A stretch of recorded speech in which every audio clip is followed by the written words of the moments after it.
पिछले 3-4 दिनों से हम सभी सोनम रघुवंशी और राजा रघुवंशी की घटना पर फोकस किए हुए थे।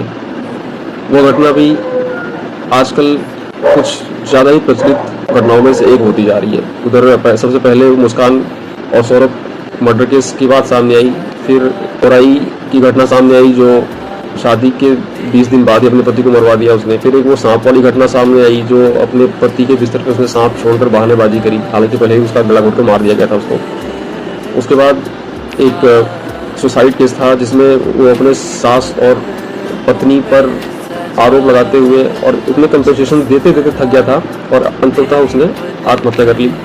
और एक ये सोनम की घटना, राजा रघुवंशी की, किस तरीके से उन्होंने उसको मर्डर कर दिया। ऐसी घटनाएं दोस्तों प्रचलित होती जा रही हैं और इसको देखा देखी और घटनाएं आगे भी आएंगी अगर हम सभी परिवार वाले अपने बच्चों को सही से गाइड नहीं करेंगे तो।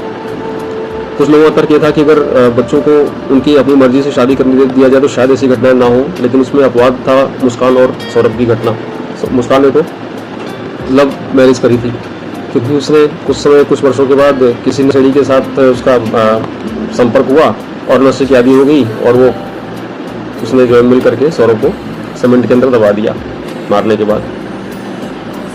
जो मेरी समझ में आ रही दोस्तों, आज कई दिनों से चर्चा का विषय बना हुआ है कि आखिर लड़कियां चाहती क्या है, क्यों ऐसा कर रही हैं। दोस्तों लड़कियां या महिलाएं परिवार का हिस्सा होती हैं और परिवार से बहुत कुछ सीखने को मिलता है। जब तक वो परिवार के अंदर रहती हैं उनकी इच्छाएं दबी रह जाती हैं और शादी के बाद भी फिर वो बंधन में बन जाती हैं। ऐसा एक प्रचलन सा चलता रहा है जो उनकी मानसिक स्थिति बताती है। हालांकि ये उनको ये नहीं पता कि ये उनके लिए एक सोशल सिक्योरिटी भी है कि अगर परिवार के अंदर रहेंगी, सुरक्षित रहेंगी, उनके साथ कोई अपनी घटना नहीं हो पाएगी। लेकिन जैसे ही वो आज़ाद होने के लिए आतुर होती हैं और नशे की आदी या किसी ऐसे गलत लोगों का संपर्क पा लेती हैं कि उनको आज़ादी मिलेगी, वो अपनी मर्जी से कुछ भी कर पाएंगी, कहीं भी घूम सकती हैं, कुछ भी खा पी सकती हैं, टहल सकती हैं, अपनी मर्जी का कुछ भी कर सकती हैं। और जब वो आज़ादी कहीं से उनको लगता है कि अब हम दबाव में आने वाले हैं, इससे निकलना चाहते हैं, तब वो ऐसी किसी न किसी घटना, किसी न किसी प्रेशर में आकर के, चाहे वो मानसिक प्रेशर हो, सामाजिक प्रेशर हो, आर्थिक प्रेशर हो, वॉटएवर, कुछ भी हो सकता है, आकर के ऐसी घटनाओं को अंजाम दे रही है। तो मेरा ये मानना है दोस्तों, हमें थोड़ा सा ओपन होना चाहिए।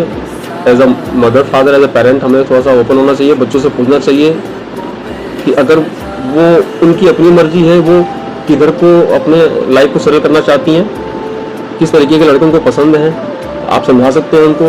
अगर वो नहीं मानती हैं, नहीं मानता है, तो उनको उधर की ओर जाने देना ही ज़्यादा बेहतर है, ना कि हम उनको अपनी मर्जी थोप करके कल को किसी दूसरे की जान जोखिम में डलवा दें। वो ठीक नहीं है।